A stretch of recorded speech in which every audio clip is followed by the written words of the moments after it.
what dinner's like. Like if I did that and I posted it on my Facebook, we'd have, it'd get out to the 2,000+ people that I know, that Maria knows. And those are the people that, those people that you want to come, just like little kind of like, because it presents really well. That's the thing. It's not like, these makeshift restaurants don't have a space. They're doing it in their parking lot. You got legit, comfortable space with ambiance. Yeah, I'm going to try to go like week to week with it, because we're now getting the increase, because they said July 2nd now, 25% capacity. Yeah. So that back in business, actually, as far as, I could do a banquet. So, if my catering girls now are getting like, there's like, because I do have a couple parties in the space next week already there. So those days I'm not going to do dining. It's like, Okay. do I just cut the restaurant and book the space for what it's meant for? I mean, I'll grow the restaurant at a different time, because there is a restaurant on the other side, and try to do the events. You know what I mean? I'm going to give it this week and see what sales are like and what I can draw there. Okay. 'Cause I only wanted to do it for a couple of months. So maybe I pull the cord on it quicker than later. I think what you're saying is if you have banquets there, then you'll need the outside for the banquets. You can't, it sounds like you're doing both and restaurant, because the banquet people might want the outdoor. Right. It's going to be tough to juggle. Like, okay, Friday we do a la carte. Saturday there's a party. Sunday morning we do the party. Sunday night we do a la carte. I mean, it's better. You know what? Let's just, that's the banquet space. And, if somebody books a party, that's their space, Yeah. So I'm going to see how the bookings come in, because now with, them making the announcement today, we also got a lot of phone activity of, okay, I feel like some people are ready to get back into it. Businesses, B&Is, these groups, but there's other people that are just not ready. Yeah, I think people, some people are still cautious given what the news says about, being in close proximity with other people. Some of it we're just going to have to see. Mm-hmm. Anyway, I missed the the other night. Where'd you guys leave? How are you leaving off with, like, where you at? Well, remember, we do 2 days of each tool, first half of the book, and then two days of each function, second half of the book. So we're in the middle of not doing. Yeah. We're doing, not doing. Not doing has been an interesting practice these last 3-4 months. Recognizing what it is that you don't want to do, and then really trying to get it out of your mind. Not do it, and don't let it overcome you. Whenever I think not doing, I think about, and I don't know her name, that works with John, that lady that was having the physical issues.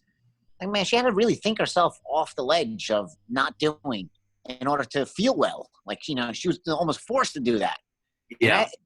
And sometimes I think, like, man, you know what? All my problems are not. It's like, if that woman could not do and create that for herself, I don't know. I feel like something for me, like anger, it's easier than that. Yeah. The guy punching the wall every time, he has a harder time. You know what I'm saying? Yeah, like that's similar. Yeah. We had on Friday, we had a little discussion about not doing of anger, and in particular, yours truly, anger. And I forgot John had used the word. I'd meant to call him and ask him. But actually, when I came down to the beach to visit you, I was that was the thing I was going to ask him, but I didn't. I don't know if he's on now. He said something like the not doing of anger is. I don't know what it was, John. Are you there? It was something like, I want to say like fed up, but it wasn't quite that. We'll see if we can coax him into coming on. But like, okay, so, yeah,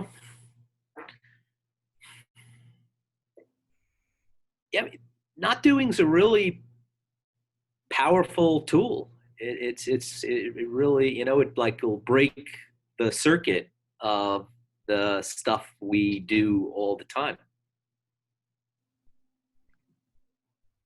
And yeah, I mean, if you would have met me before I had started this and said, Ken, you've got anger things, there's no way that I would have even fessed up to that, Ralph. I might probably not even have seen it because it wasn't like the rage postal office kind of anger, but it had every bit the attributes of anger, because passive aggressive or people that hold things in, they're experiencing anger just like the people that, let it rip and rip into people.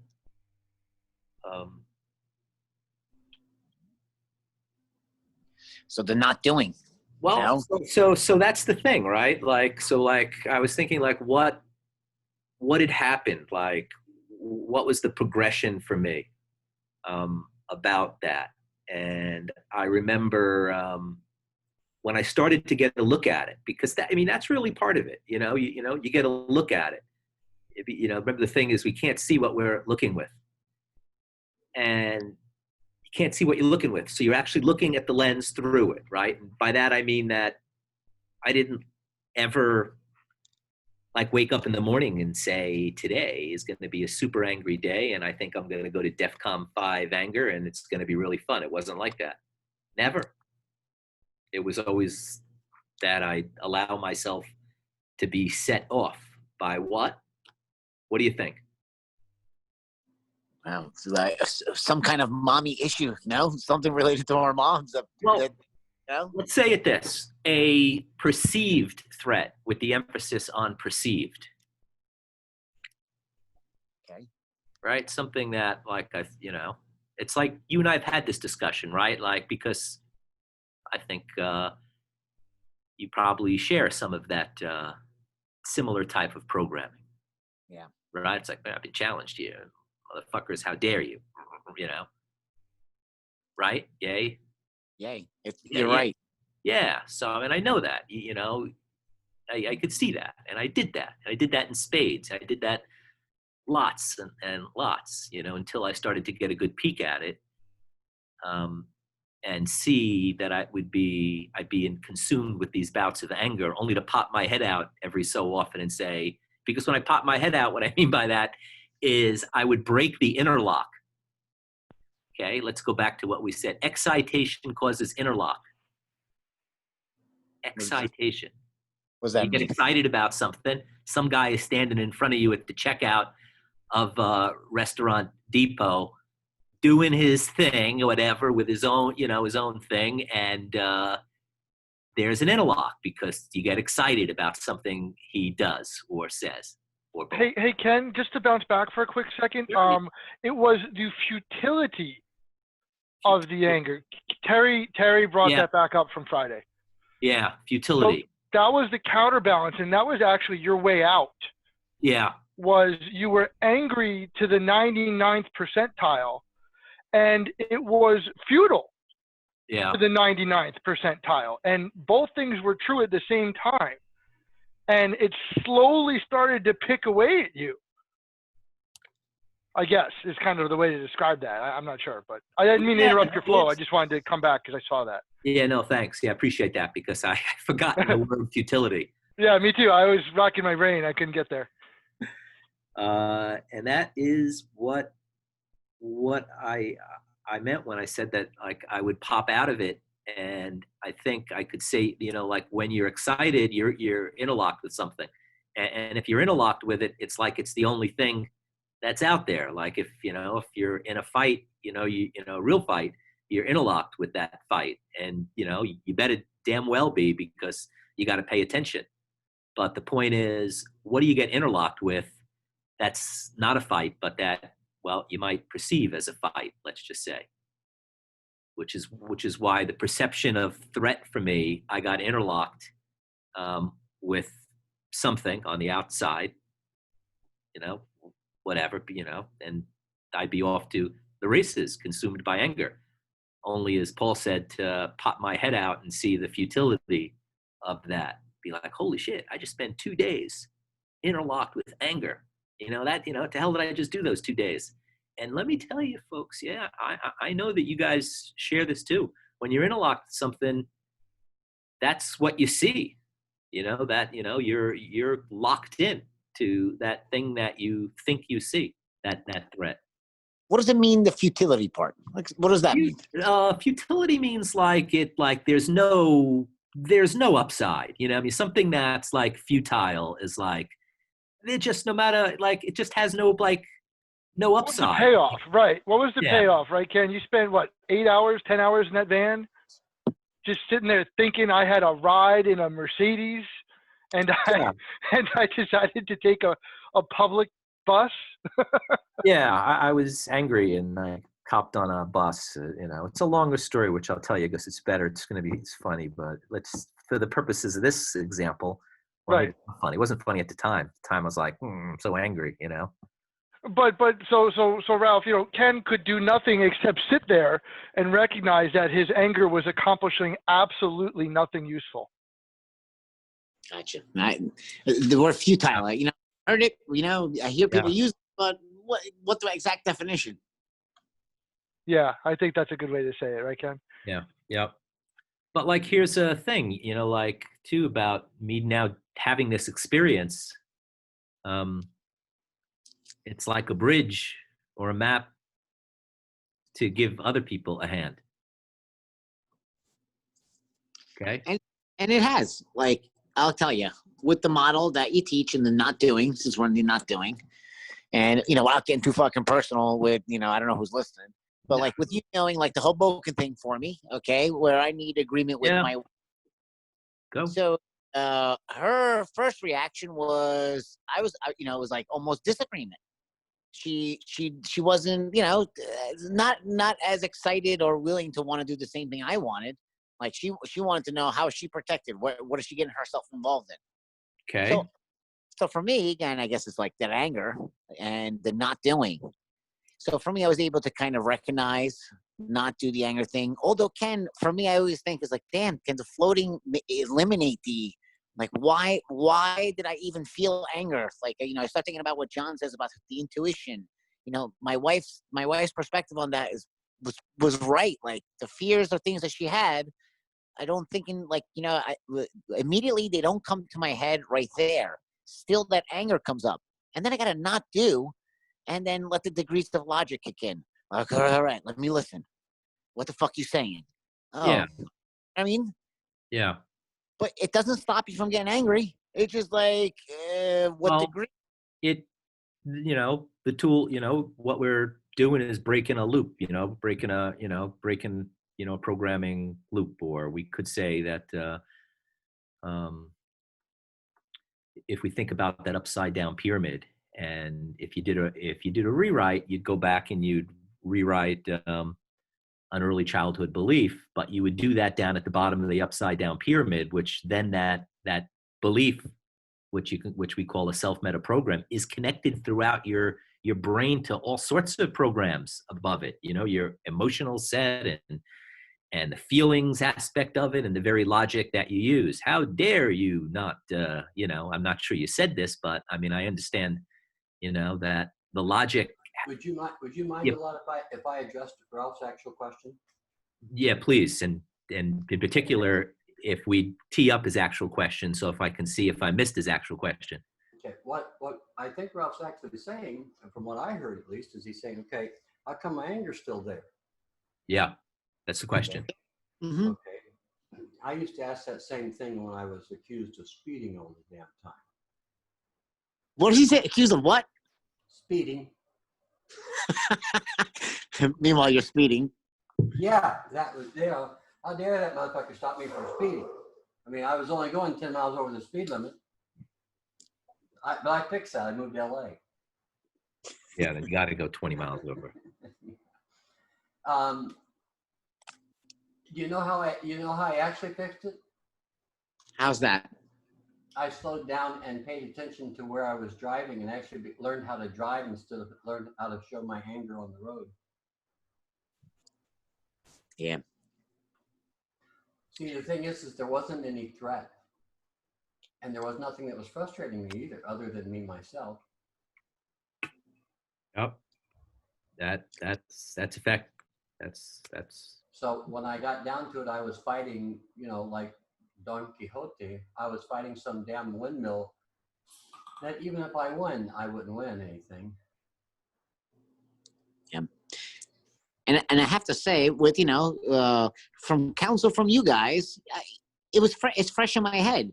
So I took the avenue. I made agreement with my wife. I didn't let it go to a stage where it didn't have to go. Now, did I not feel it at all? I can't say I didn't feel angry. I had to not do and kind of let it go. And you're right. Think about it. How much energy you're gonna waste with this fucking dumb argument. And as soon as I heard my wife start on it, like the light bulb went off for me. Like, holy shit, I'm recognizing it. I cannot go down this road. Otherwise, this is gonna be a fight. And it's like, okay, now let me really listen to what's going on, and let me recognize what she's saying to not make myself angry, so I can listen. And I don't know. That's the secret to some of this shit. It's like you give the model, you recognize it within yourself, and then when these situations are coming up, to try to kind of put them at bay faster and not create, whatever. Now I'm hoping that as life goes on, I can continue using this model. And you're right, drive the speed limit, really recognize what I'm doing all the time. But it's not easy, John. You know what I mean? It's like the little thing and then poof, you know what I mean? Your emotion comes out. Sure, But it's easy. I guess it is. It really fucking is. It just, Yeah, you know what? It really was easy. I just didn't put my foot into the carburetor. I stopped and I said, maybe if they're saying 50 miles an hour, they have a reason. And I started paying attention to what the hell the reason could possibly be. And there were kids jumping out and balls kept flying in from the side and people backing their cars out. And, there was all kinds of things going on. It was happening faster than what I can mow hay. well, then you know what? That's what I'm digesting, is how to do the speed limit, and that's life. Well, the thing is that for me, how it worked for me was this: is I said, you know what? She has a right to think any way she wants to. Mm-hmm. Yep. And not only that, she has an obligation to tell me what she thinks of what I'm doing. Yeah. And we can sit down and have a come to Jesus meeting about that if we wanted to, or we could just give it up and say, well, you're right about that thing, and even if you're not right, I don't give a damn. As far as I'm concerned, you're right just because it's you. I'm good.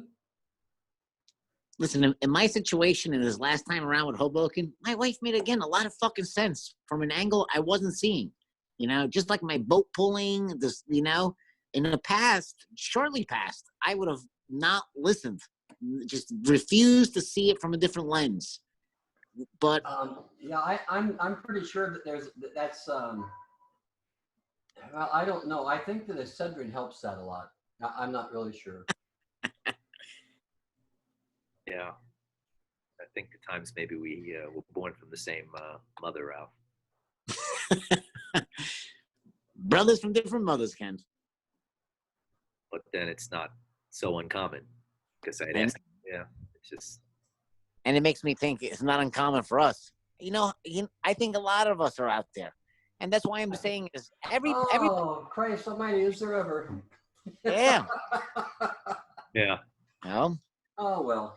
That's another story for another day. Go ahead, Ken. Speak of not doing. Yeah, well, there's a lot of us out there. That is for sure. And that's not a judgment on anything other than by the time you're 3-4 years old, you've got a full set of things you believe are real, because you need those things to survive, to even get to 4 years old. But, that 2-3-year-old mind is not exactly one whose interpretation of events witnessed you can say is particularly accurate. In fact, it's anything but. Think about stories about that you and I have talked about moms and things, Ralph, about things they say and stuff, and how decisions are made as to what that thing meant, only to be like, damn. That really was a 2-year-old interpretation of what mom was doing. Yeah. Right. And think about how then that becomes like the model of, then it's the model with everybody then, especially women, that's your male-female model. Yeah. And I don't know, like, just, you know, for me, trying to learn this model, like, what have I, you know, I'm just trying to apply it in life. And I tell you, Ken, not only is it making, you know, agreements with my wife, like, yeah, I'm pretty much in agreement with my wife always, you know, but why not always be? You know what I'm saying? Why even have little hiccups? But then it's like, I also just noticed it, like, in my professional life, just throwing some of this stuff out there. Look, it's got me on the board. Slow down. Take a breath. Slow down. Mhm. You are always in agreement. Yeah. It's how we live with each other. We're in those agreements. If we're not in agreement, what happens is that the relationship breaks up with fire and brimstone, divorce papers and alimony, shit like that. You're right. Ken, sometimes I wish I knew. So therefore, you're in agreement with your wife, and not only are you in agreement, that both of you are living in that agreement. Okay. Let's just pause at this moment here, right? Because I'm not sure, but I wonder whether those that listen to what John just said put a certain value on what he meant by agreement. In other words, like a whew, thank God. See, I don't think like I think that's true, but I still think the question is, what in particular are those agreements I hold, you hold, we hold with our significant others in our life? And then what, you know, how does that? We can't talk about that. ¿Por qué? Well, There's nobody talking about we can't talk about that.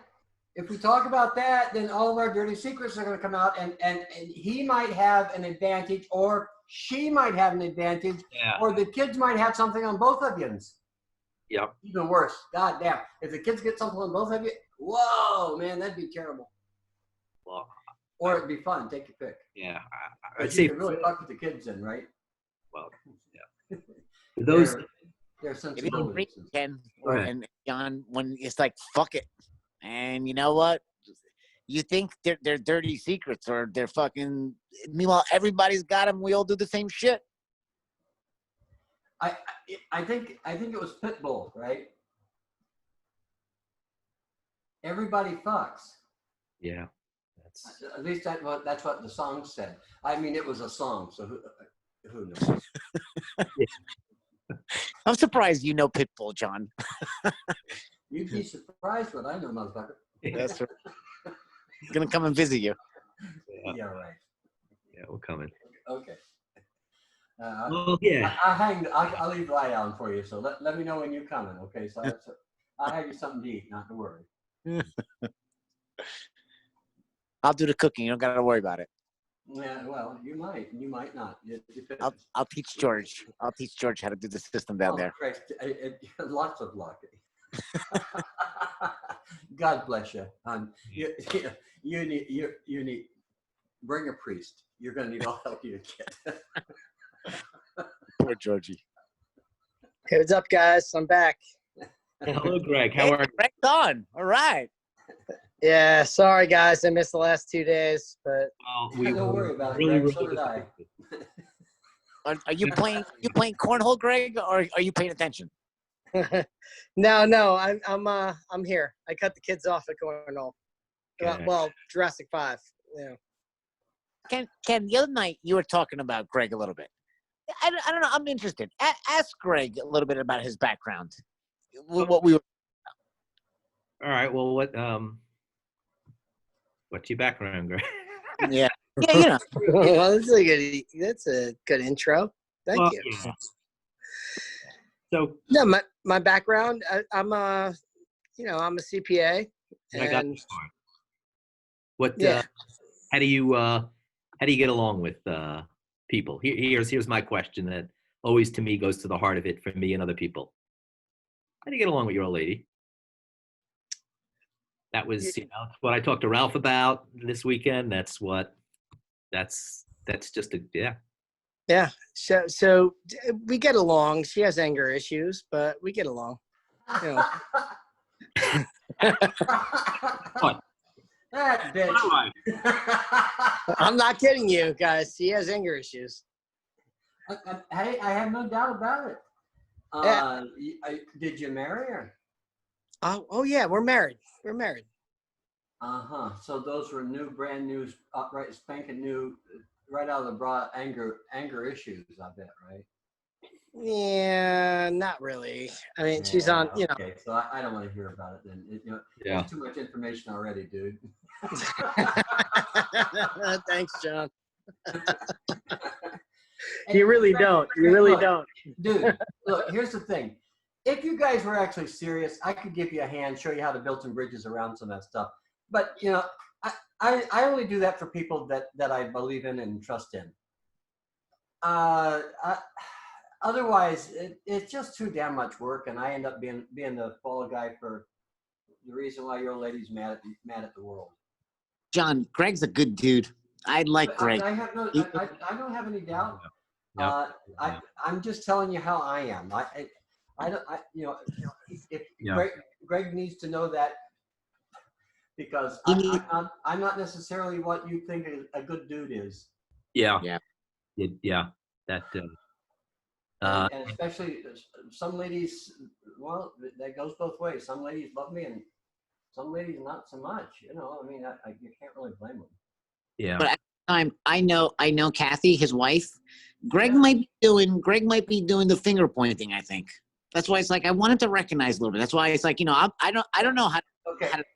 Let me tell you why I said it was a wonderful story, Ralph. Okay.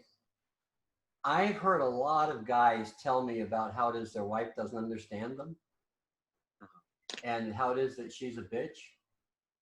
And when it comes right down to it, what he was really saying is that she won't go to get me beer out of the fridge when I yell at her. Exactly. Ralph, you don't, or Greg, both you guys, you don't know. I don't think that's going on for Greg, because he doesn't seem like a beer out of the refrigerator. No, you don't. John, no. I grab my own beers. Understand, dude. I'm not putting you down. I'm just saying, look, I don't go into these things unless I know everybody's happy with it, and then maybe. Yeah. That's the thing. But I can say like I remember like when I started my law practice, me and this guy, Ron, we were both new lawyers. We'd go out every Thursday. I have to think, but I think we went out every Friday night too. Ralph and Greg, to that place on 22 in Bridgewater that I forget what it's called. It's by Foothill. There's a dealership, whatever. It was a bar. And we'd go every Friday and Saturday night, and we would commiserate about how our old ladies never let us do anything. Never. Would just be, like that. That would be like the theme every night. It was only like years later that I would think about that. I'd be like, oh my God. Like I had a completely like one-sided view. And more to the point, the one-sided part was that I never looked at my leading actor role in the very thing I was complaining about, right? So when John says that you don't seem like a guy who's like, get me a beer, like, to me, you don't either, but, a guy who your old lady might want to kick in the butt to light a fire under you so that you pay attention to shit and do things, you might be that. I have no idea, but, that's, they fall in all types, let's just say. What do you think, Greg Tully? That's my type of lady. Kick me in the butt. Like, wake up, motherfucker. Well, like Ralph's talking about, she's got, what's she saying? I had to think about that. Like, what's Maria saying? What is she saying? Because all I was hearing was, you can't do this or do that. Jenny May, where are you when I need you? Yeah. I was wondering when Ken was gonna let his story out with the loaves of bread. Yeah. Did I or selective memory strikes again? Jenny, it's not only unreliable, it's designed to be unreliable. Wait, say that. That's why they call it selective memory. Ooh. So Ken comes to class one time. I think, what was that, a harmony class maybe? Probably. Who knows? He had his nuts all in a bunch about how Maria is buying all this bread, and She doesn't understand. She doesn't even eat bread. And I'm like, dude, Ken, don't you think she's trying to send you a message here somewhere? Oh, no, that couldn't be. We told him to buy toasters. Yeah. But, Greg, what's your role in it? I mean, you pointed the finger right away to blame your wife that she's an angry bitch or something like that, but... No. I didn't say she was angry, bitch. I just said she has anger issues. No, you said she had angry issues. Okay, let's be fair. Angry issues and angry bitch is not the same thing, Jenny Mae. Now, be fair. Yeah. We're talking... Thank you, John. We're talking the difference here in words that would cost maybe a quarter. So let's be straight about that. Okay, go ahead. So what's the role that you play, though? I'm the peacemaker. Well, what are you making peace about? You're laughing about it. I'm serious. I try. Well, I'm laughing not because I'm making that. I'm just laughing because I'm laughing. You know what I'm saying? No. Well, you know, there was once upon a time when I used to laugh like that too and cover up things, or at least I thought I was. So I think, Greg, what Jenny's suggesting is that you try not doing some of these things that she's pointing at and leaning up against. Just try not doing them in your house and in your life. See if it doesn't make a difference for you about how you see how you think yourself. Because that's what this is about.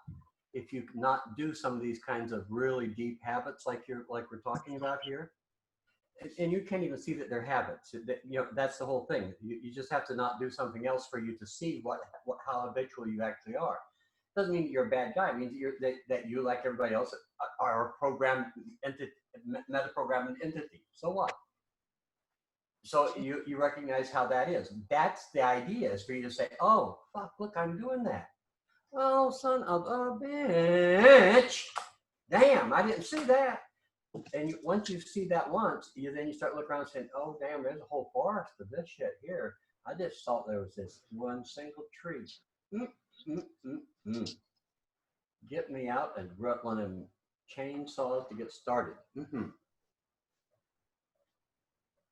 Yeah. You think about the dance, Greg, that you do with your wife. the dance. Well, like it's a similar, it's predictable because programming, if nothing else, what does programming do? It's just like same thing over and over and over again. But you're looking at the world and everything that's going on through that programming. Well, but what if you did something different, in that dance, instead of step right or sachet right or whatever your favorite dance is, scoot to the left, you scooted to the right, or you sat down and those are just, seemingly silly, but they're not, examples of what the hell's really going on here kind of things, or, let me, because if you do that, then you're like, you've got a visibility to see something different, right? If you're always in the same dance, it always ends the same way. It's like, I remember having these conversations, and sometimes it was being like with Paul. I would talk to Paul on the phone, be like, every discussion with Maria ends the same way. It's like, finally I like, wow, this is a loop that if I'm going to get out of this loop, it's going to be because I take myself out of this loop some way and observe. That's what I did. Greg, can I bring you back a second again? Yeah, please. So you said that you're always peacemaker. Like, what do those things entail? I mean, do you make nice because you think you have to? I mean, there's limits in that peacemaker idea too. Do you say what's on your mind? Do you hold back? Do you just try to get along because somebody said? Yes, dear. No, yeah, I hear you. I understand the question. I would say no. I try to bring it back to the state where everything's fine. You know, everything's all right. Dude, can you tell me what defines that state? It's that even keel state, you know. No, I don't. I know you hate that. No, Sorry. well, that won't. It's a bad definition. It's just not For precise. everything. Yeah, it's just not precise. Yeah. Go again. All right. So I'll bring it back to where everything's right. Okay. You know? It's just That's everything, we got to there. everything before. has to be right. Yo. We got to there before. Can you define that, please? What does right mean? Right means bring you down, bring you back. No. What does that? No, right. What does right mean? Just that. What does right mean? How is right determined? What's the measure for right? The right is less volume. Ah, okay. In other Yes, words, volume. I don't give a damn about what you're saying. Just say it softly. Yeah, pretty much. Okay, that's never going to solve anything. You're. How do I do it? How do I do it? Dude, stop. Let me tell you where you actually are. Okay, just so. Please do. Okay, you're about 2 years from a divorce. I'd say 2.5 years, maybe 3. I don't think so. I don't know. Okay, well, I don't give a damn. I'm not the one that's going to pay the alimony, dude. Fuck you. Okay. It's fine with me, dude. I don't care. Yeah. Yeah. I'm trying to give you. Here's the thing, dude. See, here's what I tried to tell you earlier. I'd be glad to give you a hand. You're gonna argue with me about the hand? Fuck you. I don't know that you. I know you from I know you from Adam's Off Dog, dude. You know, I'm just trying to give you a hand because you're somebody that I like. I have the kind of like on the internet. But argue with you, not fucking way, dude. You go do that thing the way you want to. Greg. The old lady. Hey, go for it, dude. Greg, can I tell you from a woman's perspective that I know that if somebody's just trying to make nice with me all the time, that really they don't give a shit about me. What if they do? What if they do? Well, what if they really care? They just don't know how to care. Dude. Really care? You have to be really careful with that statement because that's the easiest one to fucking kid yourself about in the world. Because you're the one who's defining that. There isn't any other definition, just yours. And that could be flawed, and the chances of it being flawed are about 100%. But you could be the lucky lottery winner that doesn't have a flawed definition. I think that's probably true, don't you? I do. You're the lucky one. That'd be one of those jokey things there, Greg. He's being facetious. No, I'm not. He's probably right. Yeah, well, I am the lottery winner here. I got the best girl ever. Yeah, Greg, remember? Yeah, Greg, remember we were talking about degrees of logic, right, wrong. Listen, right. For this one, just imagine. Remember, we talked about this. Imagine you're wrong on this one, and the other person's right. Just take the second and listen to these guys in that area versus you're the lotto winner. Okay. Let me add to what Ralph said. Okay. Here's something that this came to me after years of working on it. Let's just say, but I think I can share it with you, and you don't have to spend that same time. There'd be something that would be said to me, and forget it. I'd blow it off. Like it would be like before when John said the 2 years to divorce. Whether you agreed or disagreed, the observable thing that happened at that point is that you didn't go down and say what he saw, ask him what he saw, or how could he possibly come to that determination. Dude, I've done that. I'm not saying you're a good or bad guy, but it's at that point where you cut yourself off from hearing what's on the outside, what somebody else is observing. Do that much? No, but we're back now to nice. Everything's good now. Everything's calm. Everything. We're back to where we're right now. Want to be all right. It's right. Don't worry. Okay. Shh, don't mess with the right.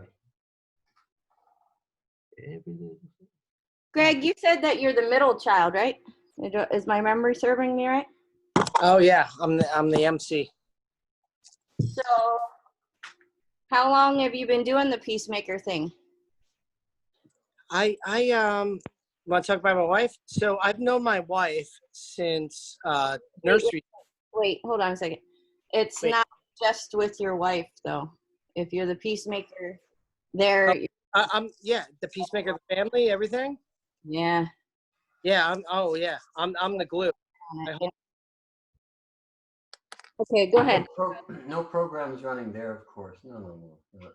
That's I wouldn't look there for a program. Okay. That's a program. I hold my together, man. Cool. Well, that probably always works just. So how long have you been doing that then? Oh, about 20 plus years. Yeah, but my brothers, they're good. They're good. They love each other. We all love each other. We need something to hold us together, and that's kind of me. I kind of do it. Like I make sure that we get together. I make sure we have like functions, and kind of works out. So is that a pretty heavy weight to carry, though? No, Rabbi, not for you got your work cut out for you. Not for me at all. I actually enjoy doing it. I love when everybody gets together. Greg, there's no doubt in my mind you're going to be at your best with that. There's no doubt. Yeah, you're right about all that, Greg. You were born for doing what you're doing. No doubt about it. There, Ken, that's an example of not doing. That's the example of not doing. Yeah. I'll give you some not doing also, Greg. Yeah. Ready? Yeah, please. Dude, just take a listen, a chill pill. There is stuff here that is screaming to you in the external reality that you just haven't had the ears to pay attention to. And I know, as anybody on this call knows, sometimes you don't want to hear that shit. It don't mean that it ain't out there. It doesn't mean that the tracks for this very thing were laid as a little kid. And it doesn't mean, as Jenny was asking you about, carrying something pretty heavy that you really, can't ever carry because you can't ever really make peace. And it's not, it's more like an eggshell kind of thing. And walking on eggshells, to me, as fragile as it might sound, has a pretty freaking heavy kind of thing about it, because you can't ever do that thing that you're fixing to do without just carrying around a boatload of frustration. Because by definition, what that means is that your job is to deal with other people's feelings and their emotions. And wow, yeah, that's good luck with that one. But Ken, that's why I'm here. Yeah, that's totally. why Ralph. That's hey, why Pam, Ralph brought me here. Pam. Right, Pam. and I love hey, it. Pammy, how you doing, kiddo? All right. You all right? Pam, you there?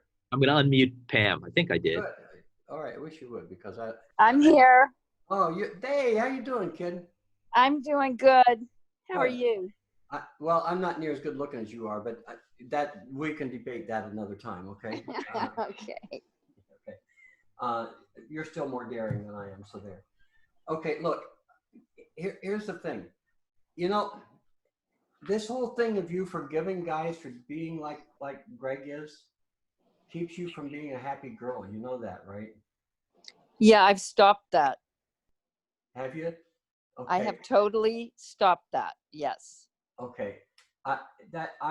I'm happy for you over that one, kid, because that one has cost you, and you for a lot of years you blamed the guys for it. Yeah. Yes, indeed. So, I hear the the other side of the coin on all you guys talking, And I totally get it. Yeah, I totally see it. And I've stopped that. Yeah. But the thing is that when you were younger, you couldn't see it, huh? Yeah, no, it was whatever. You create a survival mode or whatever. You go into And and so survival mode. what happens that you finally break that habit, kid?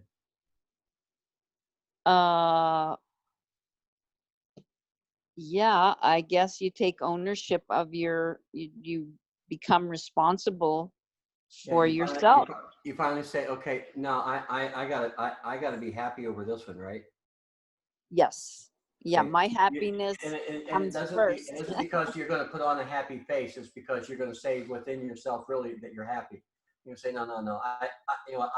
I got to express me. I got to be whoever, whatever that is, right? Yes, yeah. No, it's your own. Yeah. You don't bring anything How, to the table if you're not creating your own happiness. Pammy, how many years do most women fight this thing that we're talking about here? Well, it took me a good 53 years. Okay. It's really a fight too, is it not? It clearly is, yes. And it's like, don't misunderstand. I mean, you're not just a pushover chick, right? Right. And no, I'm not, but I am. Yeah, I was. Yes. Well, but even so, you were. I mean, the way that you were describing it is that yes, you were a pushover chick, but because you were trying to fit within a mold that you weren't going to fit in, you weren't going to agree with that. You were going to do you were going to drive trucks and do whatever the fuck you wanted, whenever you fuck you wanted, however the fuck you wanted, and with whomever the fuck you wanted. Now that's what it came down to, really. Right. But I always looked at that as, oh, I was just a high risk taker and out for adventure. But I didn't really own that as who I was. It was just my persona that I was, but really that's who I am. Yeah, it is who you are. Right. Yeah. Right. Okay. And it's taken you a long. I know for sure that it's taken you a long time of wrestling with yourself to actually be able to claim that and be happy with you because of it. Yes. Yes. Okay. That's kind of what we're talking to Greg about too, I think, huh? Yes. Yes, it is. Yes. Yeah. Well, the thing is that he's still pretty young. Yeah. Well, he sounds it, but maybe he's not. Well, I think so. I think he must be in his 20s. Maybe a little bit more. Maybe he's in his 30s. Yeah. I mean, he was talking about this being you've been that thing for 20-some years or so that doesn't set him too up at old. And right. He sounds like he has a young family, so he's learning stuff. Okay, which is fine. I got it. Yeah. Okay, I'd like to I'd like to be able to share some of my experience with him, but I don't think that he could hear it. What do you think? Well, we're all here because we're cheering for him to actually hear it. Oh, damn. Check that out, huh? Hey, Greg, people like you no matter what. We have faith. You're here for a reason. Thank you, Pammy. I appreciate you ever so much. You know I love you, right? I love you too, John. But the thing is that you insist that you have to live in some god-awful place called New Jersey. Thank you. New Jersey's great. Yeah. Ken, what do you think? Jersey's great. You were here last weekend. Yeah, sure it is. Okay, there ain't nowhere in New Jersey that's got my view. So okay. Yeah, well, you're gonna have to show us your view one of these days, John, so everybody can see. Well, we'll see what we can do about that here. John, where are you? Are you in Arizona, Mexico? No, where are you? I'm in Puerto Vallarta. Puerto Vallarta. Nice. Yeah. Like full time. Here, let me see if I can do this. Maybe. If I add this, if I go in Zoom here, and I join the meeting, Sounds like a.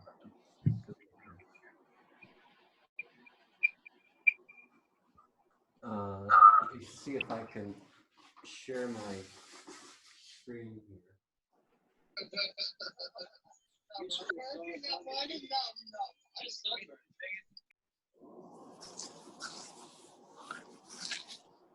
Hey, Greg, while John is looking for whatever he was looking for, did you notice that Pam didn't think you'd actually heard what people were saying to you yet? Did you catch that? I'm curious. No, please. No, I mean, Continue on that.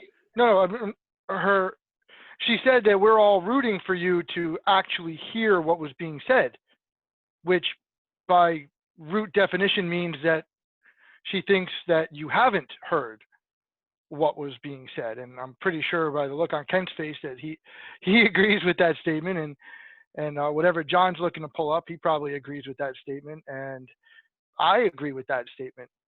So what do you think about that? That we all think you're not hearing what's being said? Can you say that? Can you say it again, please? Which part? Sorry, man. I'm not sure which part. Just that. I think you got your answer, Paul. I don't think you're hearing. Right, Pam? I mean, am I missing the boat here or what? Oh, you're right on the boat. All right, so Greg, you got a bunch of people here that sound like they know what they're talking about and sound like they've had experiences similar to where you might be right now. And even Ralph is saying, hey, Greg, maybe you can try this one on. But so far, I don't think that's happened. Oh, there we go. We got something. Thank you, Terry. Yeah. No, that's great, man. That's great. I really appreciate that. No, I'm probably not listening to whatever he's saying, and I need to. Slow it down. And I should. Yeah, take into account what Ralph was talking to you about, degrees of logic, that because if you dismiss things out of hand right away, or another way to say that is if you are certain perception lines up with reality, which people generally are, except neuroscientists are now very fond of saying, not only does it not line up, it's fucking unreliable, then you can use that to start to consider that you be one of those people just like me who are prone to those things. And so you can, instead of dealing with it like, now I got this, you could deal with it as like, well, maybe there's something to be said here. Maybe there's a point. Yeah, it's degrees of logic. Yep. Yep. These are a variety of ways that you could break the circuit of dichotomies, let's say, in your thinking. Just like, no, it's not right. Got it wrong. Nah, bitch. They're wrong. You know, Ken, for me, this was huge, this degrees of logic, because it gave me a place to temporarily protect my fragile little opinion of myself, right? And actually say, well, what if what Pam just said about me missing that was real? What if I actually missed something? I don't think I missed anything. Okay, don't get me wrong. But what if? Yeah. Right? And that little tiny wedge of space where I suddenly wasn't so damn certain was the beginning of a lot of useful adjustments, you know? I mean, I think you'd agree that's probably true. Yeah, I would wholeheartedly agree. I was instantaneously quick to dismiss what people would say. Not only dismiss it, I just couldn't even fucking hear it, because the moment it started to come out, I was already on the defensive, thinking to myself, they got me wrong. And because of that, then didn't matter what came after that. It was like, 5 minutes into it, someone would say, can you repeat it back to me? And I'd be like, no, I can't, because I was already lost. Defending. You're already defending. Yep. Defending. Yep. That was a big one for me too. And that's what I'm hearing here as well, defending. Agreed. Yeah. I don't do much of that these days. Certainly not in the same boatloads. Well, you know, Ken, what I found? Good ideas or well thought out concepts, they inherently don't need defense. Yeah. Which is a funny way to go about things. Yep. Yep. And I guess another way to say that, Paul, is everybody's got an opinion or a way to see things. And everybody's got an assemblage point. And how am I going to ever see what that is, how they view the world, if I'm not taking the time to explore that instead of like trying to assume that I know what it is because I'm looking at it through, just my own programming lens. Yeah, I mean, one of the primary purposes, or at least effects of defending, right, is to reprogram what's already there. Yep. I'm misunderstood. She's got anger issues. Every time you tell yourself, Greg, that your wife has anger issues, you are denying the flexibility to actually see what needs to be seen and hear what needs to be heard.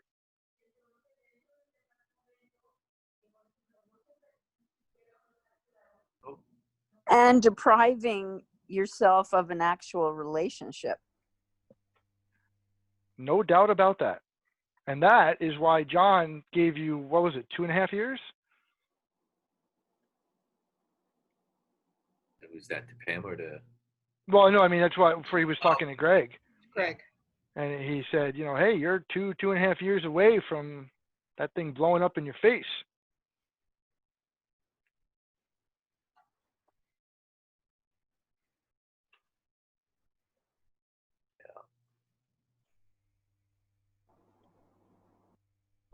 Holy wooly there. So Ken, I came out to talk to Greg and tell him to he's got to understand that it's hard to get this one piece if you don't know the whole model too. Because I also got stuck on some of these pieces too. And when John was kicking my ass the last turnaround, it was fucking tough to leave it and accept it.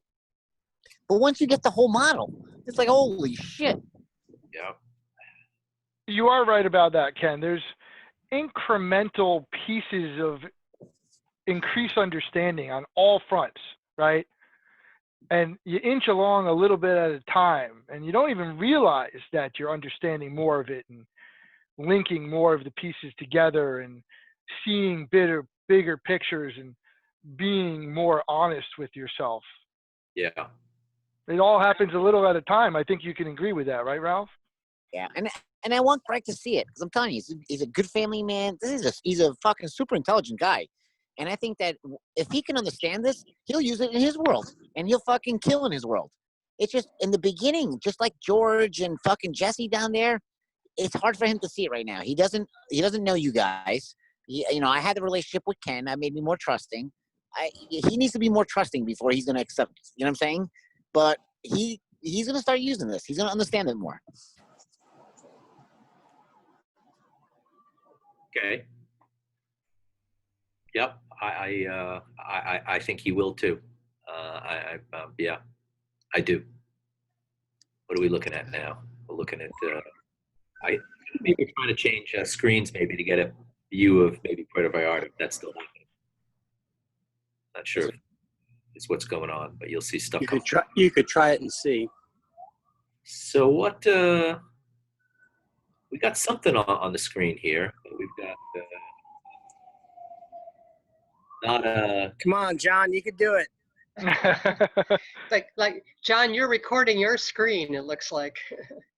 Okay, but I don't know how to do this. But okay, I can stop that Zoom, but I want to share my screen here somehow. Oh, we see some stuff's going on for sure. Like that just popped up a bunch of things. Okay, hold on. Let me see what else I can do here. Oh, there you go. How about if I do this? Oh, somebody has to allow. Hold on a second here. Maybe I could. Yeah, flip your screen around, John. There you go. Here. Let's see. Analysts.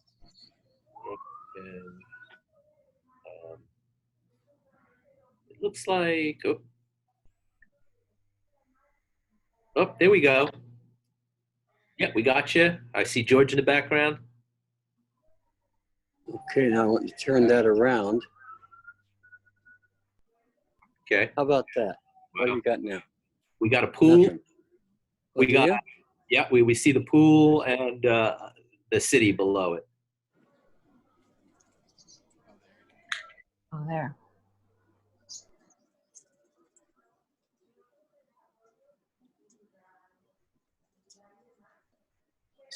John, that's beautiful, Wow, man. John, I need to make a visit. Yes, you do.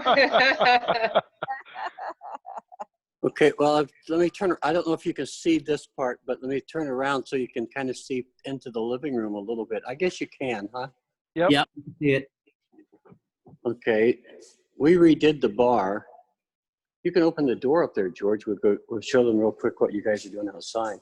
You open that door. And this is the kitchen.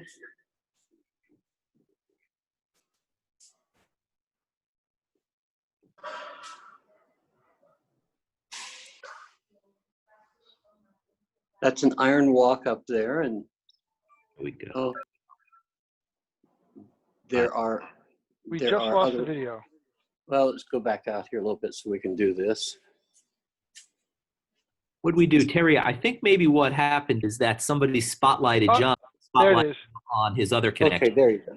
There you go. All right, and so now this is the living room, and this is a little artwork up on the walls and so forth. And then up, that's the stairways that goes upstairs. And we're redoing some things out in front here a little bit. I love that door. This is what we're trying to do outside here, where you can see the nice people next door there up on the wall. And what we're doing is we're putting a wall that goes up this high here, and we're putting a planter in over here so that we can put some plants up above this. And then this right here will be an entrance walkway.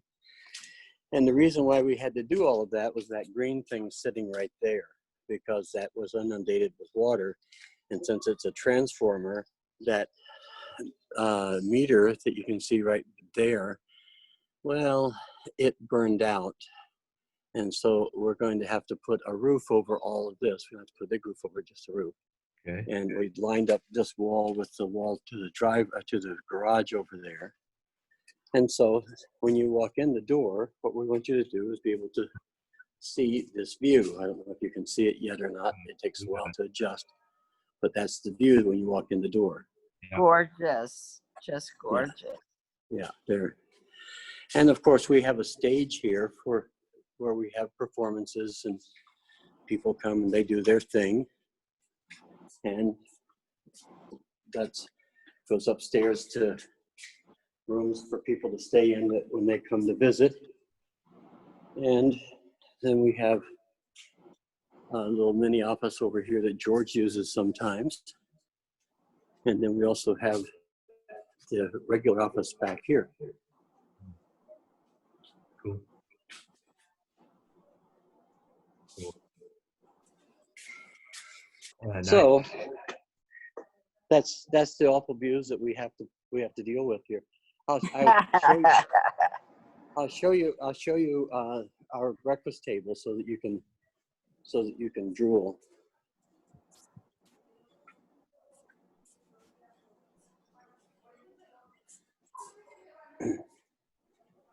This is our breakfast table here. Wow. And it looks out over there. Right now, the blinds are down, so I'll lift these up so that you guys can see out. Yeah, this is essentially an outside like breakfast area. Yeah. Fabulous. Wow. Yeah. And then, of course, we have over here, we have an entire casita down below us here that is a 2-bedroom house. That's part of this property as well. And all of the tanks are, I'm not going to take you down and show you the tanks. I'll just show you how we get to them. That's dizzying enough, you know.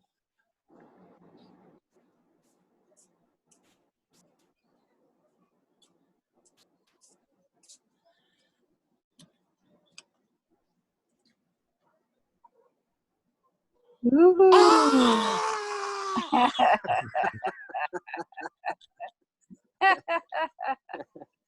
You got And the that's a better view of the house, and that's from standing way out here on the edge. beautiful. Yeah. So spectacular. Wow. Well, too bad the lights aren't on because it's more fun then. Or at least we should be having a thunderstorm so you guys can really enjoy it. Maybe we can do it again. Who knows? Cool. And then we also have plants. That, see, we have plants. You're not the only one, Pam. Here, I'll show you. Here, just so that you can see. Okay. Here. Isn't this fun? Oh, sweet. Yeah. Here, look. Oh, that's beautiful, John. You like that? Yeah.